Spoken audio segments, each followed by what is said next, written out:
What's going on, everybody? Welcome back to a special edition of the Power Hour. And I'm pleased to be joined by none other than the voice himself, Coach Zach. What's going on, man? How you doing, my brother? How you doing? I'm grateful to be here, man. But nah, man, sure appreciate you joining me, man. Go ahead and just start out by, introducing yourself to everybody, man, and let everybody know who you are and what you do. Okay. My name is Zachary Collins, known as Zach Knows OL, voice. I coach football, I would say that, at South Oak Cliff. Because if you ask Todd, he hired me to be a defensive analyst, but I coach everything. I done ran corner DB meetings, linebacker meetings, help with the offensive line, obviously. Been over here for about 8 months. Best decision I made as far as in my young coaching career, for sure. Right now, currently training well over 100 kids in the area, probably 350 kids across the state. I got roughly 80 to 100 kids in D1 schools, 100 kids total in college, for sure. This is my 4th year training going into 2023. I got 3 All-Americans. That happens this year. I had the number 1 guard in the nation last year. So, doing pretty good. I'm 25. So you had a little time as a player as well, didn't you? Most definitely. Yeah, kind of talk about that. Where'd you go, and kind of talk about your experiences as a player. Okay. So originally, I went to high school at Arlington Seguin, and then I transferred to Prime Prep my senior year. So I originally signed to Alabama A&M in the summer because I was committed to a JUCO in California. Alabama A&M offered me like June, signed, left a month later, spent a year in Alabama in Huntsville. It was cool. It was just 10 hours away. You're 18 years old. You don't play that much. You go from starting 14 years of your life to being behind 3 seniors and a junior. You're not really feeling it. And I couldn't really be myself. And as we go along in this journey and you continue to ask me questions about where I'm at, that's going to be a big thing. That it's just, if you don't allow me to be myself, we're not going to be able to meet at a certain point. So I spent the year there, came home in December, told my mama I didn't want to go back. She didn't believe me. May came, and I said, yeah, I'm not going back. And she just accepted it. That's something that you'll find out too. So that happens. I ended up saying, okay, it was so bad. I was like, yeah, I'm done with football. I'm going to just go to Texas A&M, be a normal student, major in mass communication, and be on ESPN one day. So I spent my sophomore year, I went to A&M. All the way up until December, I was like, yeah, if I'm in college and I'm not playing football, I don't really want to be here. And so I called my best friend. He played quarterback at Prairie View. He got me for them to look at me. They gave me a PWO, which is preferred walk-on, and I walked on at PV. Spent my last 2 years in college, really had a 3rd year, but I was just new to that point. Like, I didn't want to do it. My junior year, it was cool. I played sparingly. I was a backup behind the guy that transferred from South Alabama. And it was just glad to be around football again. Whereas moving into my senior year, it was a new coach, new system. But, I have some type of football IQ, so I understood the offense, understood what was being asked of us. And that kind of led me into coaching because I wasn't able to play, but everybody knew, like, I knew what we needed to do. I knew our checks. I knew what was going on. And eventually, towards the end of the year, I got to play. And that's what it made me. I didn't accomplish everything I wanted to do in my playing career, but it let me know, like, I was where I was supposed to be. I got to play. I got to start on national television. And all those things were little boxes that I checked off. But my playing career was definitely worth it. For sure. Now, my mouth got me into some situations is why I didn't play as much. And that's the thing that I try to tell the kids is, like, you got to learn how to pick your battles. I've never been one to learn. I just take it on, and whatever comes with it, comes with it. So that's where it is. But I definitely enjoyed my 2 years at Prairie View. And with you being a young guy, a young coach, a guy that, has been in the field, that's played football, on the collegiate level at predominant schools, you know what I'm saying? Kind of talk about how that translates to you coaching guys now, how that translates to you being able to relate with your particular athletes when you're coaching them up on a daily basis. So that translates Well, kids understand who knows the game and who doesn't. Yeah. Whatever the title is, wherever position you are. Because a lot of the kids I work with, they're going to better schools than I went to. They have more accolades than I did. These are 3-star, 4-star, 5-star kids, and I work with kids that don't have any ranking. But I'm just telling you about the kids that do. And they can understand what's being taught to them. So what helped me translate was just the relatability to breaking it down into terminology that they understand and to making it correlate to their daily life. Because all of the stuff that I do on the time where they come see me on Sundays or Saturdays or whatever day they want to come see me, they can do that on their own. And I don't have no problem with that. I prefer it, honestly. That way when they come back to me, we work together and they know how to build and we'll work on different things. So my relationship with these kids, it just happened naturally. And it was just one day, just a kid said, hey, I think you should train me. And I was like, all right, let's go. So with being a guy that's a trainer, and also a coach on the high school level, which I wouldn't say which one would you prefer to do, but because I can imagine which one you prefer to do, but kind of talk about the difference in the two. I know obviously working for the school system, but then with being a trainer, you're getting to work with more guys. So kind of talk about the difference and what's your preference on that regard. Well, in our profession, it's kind of frowned upon to be viewed as a trainer. And that's a stigma where if you looked at after we won the state title, or my defense coordinator, he was like, but you're just a trainer. Yeah. And the people that understand know what that means. Thanks. But for me, I get a joy from both of them. Because it's aspects of me loving the game. That's why I coach football. That's why I didn't have a problem when Kyle told me he wanted me to come be a defensive analyst and utilize what I'm good at to help the defense. It just helped me learn the game.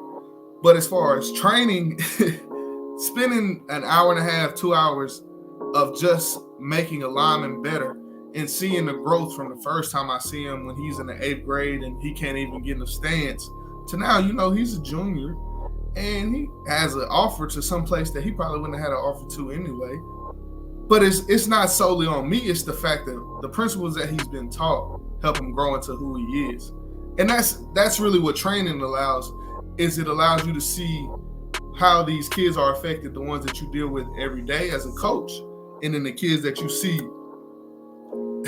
where you only see them 1 or 2 days a week. Yeah. And you see the habits and the stuff that you got to break and the stuff that you have to point out to them. Now, am I perfect as a coach or am I perfect as a trainer? No. But I can tell my kids, hey, if you continue to do this, you're not going to get the results that you want. So you have to build these habits or break said habits. And that's the duality of being a coach and a trainer at the same time, is I can understand what they're doing and what's helping them go.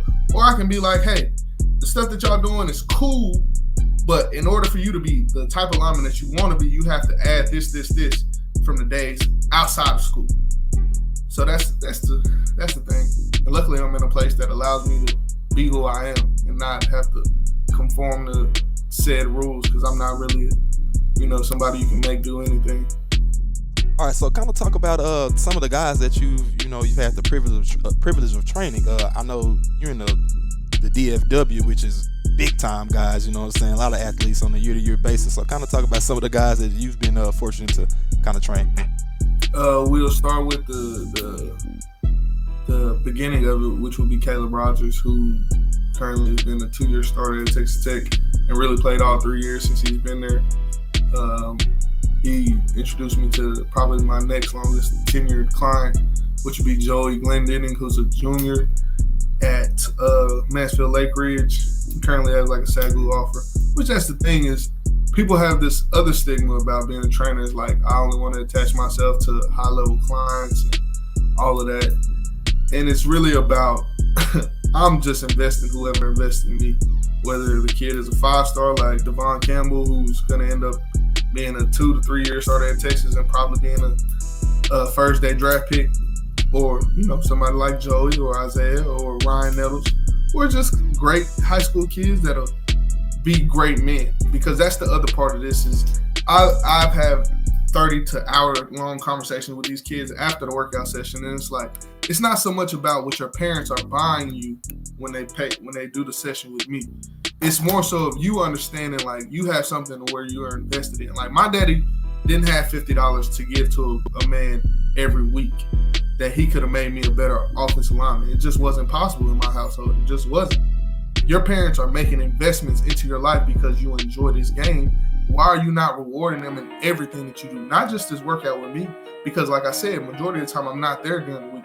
Do you text me? Do I talk to my kids every day? Do we have a group chat with 40 players? And, you know, that's 12 D1 guys and 6 D2 guys that's in the group message and a bunch of guys with offers after that? Yes.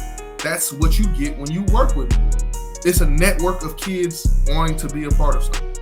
But the thing about this is you're going to get out whatever you put into it. So if you only give me my hour and then you go to school and you BS around in your all-season program where you're not listening, hey, you're going to be about as good as that gets you. But the guys who are highly recruited, the Andre Cojoes, the Xavier Leonards, he gonna be mad if I don't say his name. I'm blanking, but he just left Houston. He's committed to Hawaii right now. Josh Atkins. Those kids that's overly invested into their development, who will text me practice reps, who, you know, is pulling teeth sometimes because I know I'm in season 2. I don't have time to always critique your film and tell you, like, hey, you kicking too far or you doing this and doing that. But the ones that's invested, the ones that really want to be better, they talk to me.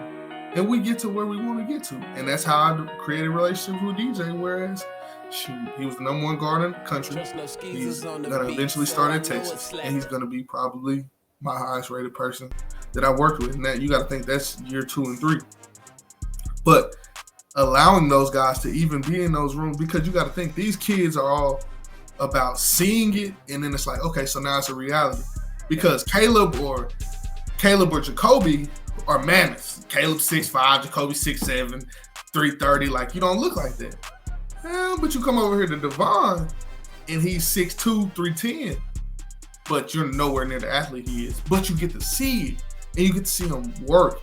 And you've seen him in high school where he's going for 15 and 10. That lets you know, like, okay, this is a special person, but he's also putting it into it. So that's what this does for him. And that's what I don't think people get. And me going to Texas Tech bowl game Wednesday, and the parents walking up to me and truly thanking me, because we haven't had those conversations, because a lot of my relationships is directly to the kid. So when their kid is talking to them about this grown man and he's been impacting their life, and now it's like, okay, dang, let me go thank him, because he's invested a lot of what I didn't know. I thought I was just paying for something, not really understanding that it's adding value to this young man's life. And they're helping me and I help them. That's major, you know, and that's what it's all about. Even though, either whether you're a coach or, you know, a teacher, whatever it is, in this whole thing of impacting the youth, you know, it's just about pouring into them and, you know, making sure that they're taken care of. And so, what's kind of your pitch to the guys that you have the privilege of coaching up that are getting recruited? You know, what is your encouragement to them? What are your words to them to, you know, kind of keep them level-headed and not let the whole process get overwhelming and things like that? The main thing, like I would tell Caden Kittler, was, where would you go if you didn't play football? Because that's where you got to look at it. Because I'm somebody who didn't play football his sophomore year, and I chose to go to this big school because I thought it would get me to X, Y, and Z. So that has to play a part in it, because at the end of the day, the overturn in college is high. Unless you're at a winning program who is consistently great, you're probably going to, and even then, you're still going to have overturn. Alabama has overturn all the time, and they still win 9, 10, 12 games and go to the national championship. They still have overturn because those people want jobs. So you can't fall in love with a position coach. You can't fall in love with a recruiting coordinator. It's about falling in love with a place that you feel like you would be wherever. Now, the other part of this is the handling of these kids when they get to these points. Because I've had multiple kids where you get there and it's just like, okay, I've been a starter my whole life. Where do I go now because I'm second or I'm third or I'm not even on the travel squad, or I got hurt again and now I can't play? Because these kids for a long time felt like this was the only thing that they had to give themselves some type of validity. And my goal is to tell them, like, no, you're your name. Like, before I'm a coach, before I'm the voice, before I'm Zach Knows OL, I'm Zach. Like, you talk to me as Zach. And then we can get to that point where my monikers matter or my title matters. But in the beginning and the end, I'm a man and I'm my name. And that's what I try to tell them is like, just because what you had before you got to these campuses, that doesn't translate to when you get on campus, it starts all over. And you can't be mad because these people come in with either the same or better accolades than you. And you got to take it on the chin. Like, for instance, DJ, the person that starts over DJ, isn't higher ranked than him. But he still was highly ranked, and he went and spent 6 months on campus before. So he got to take that on the chin. And we take our lumps, and you have your learning battles, but that's a part of this age. You got to remember, we're still dealing with teenage to early 20s men. And if you think back to where you was at 17, 18, 19, 20, it wasn't in your right frame of mind. I just told you, I was yelling at coaches and getting into it. That's why I didn't play that much. But that's why I can tell them, hey, you going about this the wrong way. If you want to be like me and come help me in 2 years, then do what you're doing. Yeah. But sometimes you got to bite that bullet. I just knew what I wanted to do, and I knew the level of talent that I had. It was only a certain point, so I knew eventually I was going to have to coach anyway. So you making me sit down, it wasn't hurting my career. I deal with guys, multiple, that have aspirations to play in the league. So you have to do certain things. You have to carry yourself a certain way that I didn't have to do that. You know what I'm saying? And we're able to have those conversations because it's like, hey, you can do one of two things. You can stay there and be a GA and take that route, or you can lock in and lead yourself and create a way for you to get a look, to get a camp invite. Because you got to think, if you're an undrafted person that gets signed, you make $500,000. I'm a teacher. That takes what? That's 5, 6, 7 years to make that amount of money. You doing it in 6 months. Money right there, huh? Yes. But it's like, why would we even play with these opportunities if they're right there in front of us? We got to take full advantage of it. So, yeah, we may have to sit out a year. Yes, we may have to redshirt because we didn't come in prepared. But now that you got there and you understand what's being asked of you, now you can know, hey, I'm either going to adhere and get involved or I'm going to move around. Now, all my guys that got into the portal and that found a home, I'm thankful for that because it's you can look up the numbers. There's 2,500 guys that's not finding homes. Yeah. But they put in the work. They've been on these campuses. They understand what's taken and what's happened. And now, they're going to see the fruits of their labor, and hopefully we get to go play now. So, kind of fast forward to just a couple weeks ago. You were part of the South Oak Cliff coaching staff. You guys won back-to-back state titles. Were you part of the first title? No, I just trained a couple of the kids. Gotcha. But I was around. I didn't miss a playoff game last year. That's kind of wild where I'm at right now. So we can talk about that. So just kind of, talk about the season is what I really want to ask you about, the course of the season, and how important is that for the city of Dallas, inner city Dallas? Not only South Oak Cliff winning the title this year, but then you got DeSoto backdooring the next day in Duncanville as well. So kind of talk about that. We'll start with us. Like last year, Todd was saying like the championship that they won was solely for the city of Dallas, DISD, all of that.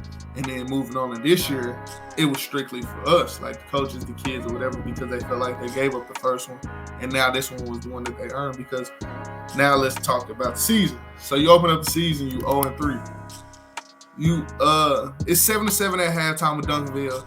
They have 15 total yards. If Caden Durham doesn't be Caden Durham like he was all year and break a 99-yard touchdown, they had 15 yards the first half and we was winning 7-3.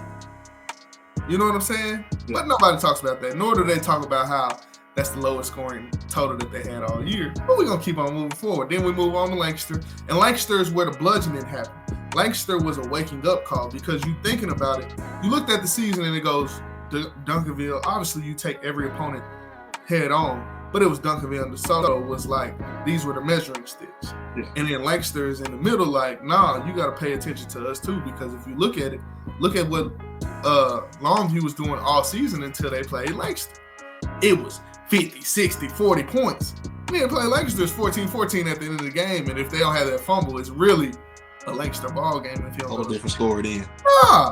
But at that time, in the second week of the season, it's like, dang, y'all got manhandled by Lancaster, and y'all were supposed to be the state champion, and not, you know what I'm saying? Yeah. But that was the wake-up call. So, in the summer, I worked with the line, but it's really learning because it's a learning curve. anybody that knows Kyle Ward defense, it's a learning curve. So I'm in there learning trigonometry basically and trying to learn it as fast as possible. And that's what I spent the majority of the first time I was there. Like I work with the freshman O-line, so that would be my line. But as far as like dealing with the varsity line, it took the Lancaster week where I was like, okay, Ward had asked me, and I kind of got more involved and just played my part. It's 4 of us. We split it up. It's me, Todd, J-Bo, and Coach Ingram. We split it up to where, centers, guards, tackles, B-backs, we all work together. And as you see, we had a way better rush performance the second half of DeSoto. And then moving on to the next week where you rush the ball 60 times and you beat a team who beat Aledo, a team who beat Austin, LBJ, and Chapel Hill in Parish Episcopal. And they looked at it as like, that's just a private school victory. It may not carry on, but it carried us on all the way through. That's a fact. They're a big name private school. They're not somebody small. They're, as like I say, they look at the season that they scheduled and look at the way that they mounted up to them. So it worked. And like I say, went to where I was comfortable, and then also changed my role to solely focus on how we was attacking teams and how it made my role more defined defensively, because I had to do this off of the field as far as my defensive job. And then once we get to the field, it's solely, okay, you can go be an offensive line coach with them, and we all come together. You know what I'm saying? Because, people can come look at the time. I run a certain part, J-Bo run a certain part, Coach Ingram run a certain part, and we all working together to get to where we want to get to. And that was, if I'm going to be honest with you, that was a word, because it was just, for the first couple of weeks, I left him alone because it was 3 people down there. It was, but then we all found a role. You know what I'm saying? And I really had told him, like, hey, y'all figure out what we're running, and I'll figure out how we go block it. You know what I'm saying? Like, just tell me where you want them. Just tell me what you want, and we can talk about it. You know what I'm saying? So, and our district is what it is. Dallas ISD district. Only game we get up for a couple of games, which is Campbell and Woodrow Wilson. Campbell being 8 minutes away from us. Yeah. And then Woodrow Wilson, because they had an outstanding quarterback. Now, they had a little coach that kept on talking, and we talked about that. And, after the freshman game, we had a little interaction. I was like, nah, and then I finally shook his hand. But, all of those things help because they all expose certain areas of our game. So we knew after the Woodrow game that we was having trouble with 3-down linemen. And if you look at who we played outside of Summit, the majority of them was 3-down linemen. Now you go into the playoffs, and we was definitely worried about Summit because Summit had the ability to play us with the Lancaster game plan, which is put 8 people in the box and play man and be like, hey, you want to beat us? Beat us. And for 3 quarters and 9 minutes until Randy Reese called God and we got up out of there and on the punt return. So that shifted it. And then we go play Lovejoy and rolled. Yeah, we just rolled. And, of course, at the end of the game, but the thing that people don't understand is everything is learning. So you much rather learn in the game than you would take a loss. And then it's like, okay, we should have did this. And that's what helped us was, okay, we knew we had to get a hands team on. So that helps us. Third round, once again, playing a good guy, a good play caller, with a great quarterback. We played, I'll be honest with you, Parish Episcopal had a great quarterback. Midlothian Heritage had a great quarterback. Woodrow Wilson had a great quarterback. Who else? It's 2 more, but those were the 3. And they had a good system. Like the Midlothian Heritage guy, he used to be a college guy, came back down. He had a great system. He knew what he did. He ran beaters. It was all of that. Game goes down to the wire, going to overtime. Black Jesus came and saved us, and we got up out of there. 4th round comes, and that's Melissa. That's bully ball. So it was after we beat Midlow, we was like, okay. Then the interview drops, and we have a coach on our staff that's the rah guy. Like he's just fiending to get anything that'll give us over the edge. tough challenge with South Oak Cliff coming up next week. What do you think you're going to be doing to prepare for that? How do you think you're going to get ready for it? Bully ball. Nobody's bully balled sock yet, and I think our front can be able to bully ball sock. So once the bully ball thing drops, he done sent it in a group message all week, like 2-3 times a day, like, yeah, y'all gonna get bullied. And it just happened. And we end the game the way that it was supposed to be end, with Danny Green running over the person that we was worried about. You know, one of the kids we was worried about offensively. And slams the ball, calls God, and we good. 5th round, you can't see the game because it's the fog bowl. And it's 14-7. Quarterback, you know, he bailed us out because he missed a couple things. And but we Todd had this thing of getting a championship drive in that game, and he asked for it before the end of the half.